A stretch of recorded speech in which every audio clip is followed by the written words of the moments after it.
Télé-délire, Jean-Marc Morandini. Avec Willy qui nous rejoint. Bonjour Willy. Bonjour Jean-Marc, bonjour Julie, bonjour à tous. Bonjour. Qu'est-ce qui vous arrive Willy? Ça n'a pas l'air d'aller vraiment aujourd'hui. Mais non, aujourd'hui tout va à volo. Mais enfin, qu'est-ce qui se passe Jean-Marc? Tout à l'heure, on a une auditrice hyper au taquet, tu sais, elle appelle ici. Oui, bonjour Jean-Luc.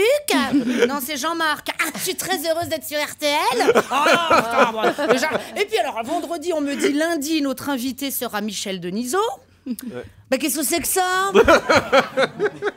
T'as quand même beaucoup changé, Michel. Alors en arrivant dans ce studio, j'ai tout d'abord vu une touffe rouge. Bon, je me dis Denisot a changé de coupe. En même temps, vu qu'il avait la même depuis 56 ans, pourquoi pas?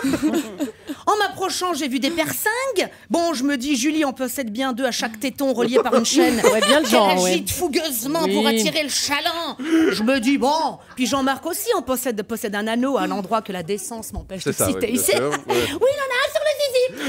Alors je me suis dit bah pourquoi pas Michou. Bon, je m'approche encore un petit peu. Là, je découvre ce visage. Je me dis, bon, Michel a changé de sexe, pourquoi pas? On l'appellera la Denisotte, tout le monde s'y fera, et puis voilà. Jusqu'à ce que quelqu'un me dise, mais non, c'est pas Michel Denisot, c'est Charlotte. Ah bon? Ah bah c'est Charlotte. Ah bah c'est qui? Charlotte, c'est Christerie, la gothique. La gothique, mais fallait le dire avant, t'es gothique ma chérie, mais j'adore les gothiques. Mon petit filleul Timothée de 14 ans est gothique lui aussi. Et justement, hier, on a passé une journée démente à faire des attractions au Père-Lachaise. C'était génial. Ah ouais. Pendant qu'il jouait avec des ossements, dans mon MP3, moi j'écoutais plutôt ça. Pendant que lui, dans son MP3, il écoutait plutôt ça. Nous avions donc des échanges harmonieux. Pendant qu'il écartelait un pigeon, à un moment, je lui dis « Ça va, Timothée ?» Ça veut dire oui. Tu n'as besoin de rien, Timothée? Ça veut dire non. Non mais il était heureux, ça se voyait, il est habillé en noir. Parce que quand il est triste, je le sais, il est habillé en noir. À un moment, Timothée, il me dit...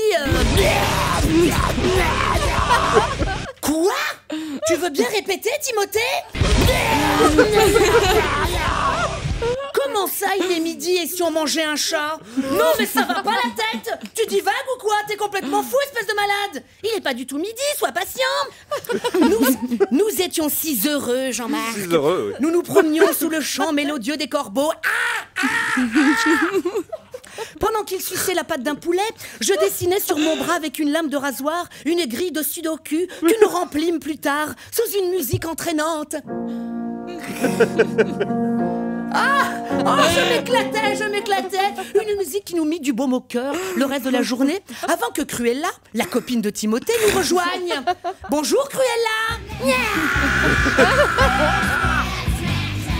Ça veut dire ta gueule. Tu as changé de couleur de cheveux, Cruella. Ça veut dire... Avec du sang de chauve-souris, elle s'était faite la même couleur que vous, Charlotte. Et pour faire les racines noires, c'est de la fiente de rat. Les jeunes filles commencent à vouloir vous ressembler, Charlotte. C'est sans doute ça le début de la gloire, je sais ce que c'est. Hein. Combien de jeunes garçons se sont castrés pour me ressembler? Voilà qu'on veut être pareil que nos différences, si c'est pas trop blanc. Alors Charlotte, même si dans cette chronique, je l'avoue, il y a quelques clichés, profitez-en. Parce que bientôt... Profitez-en parce que bientôt dans les magazines des clichés, vous n'en aurez plus beaucoup. En attendant, tout le studio se joint à moi pour vous souhaiter plein de... Voilà, c'est tout le mal qu'on vous souhaite. À mercredi. Merci beaucoup Willy. Bravo. Willy qu'on retrouve à la compagnie du Café Théâtre à Nantes. Ce sera à 19 au 11 septembre, bien évidemment. Merci Willy, merci.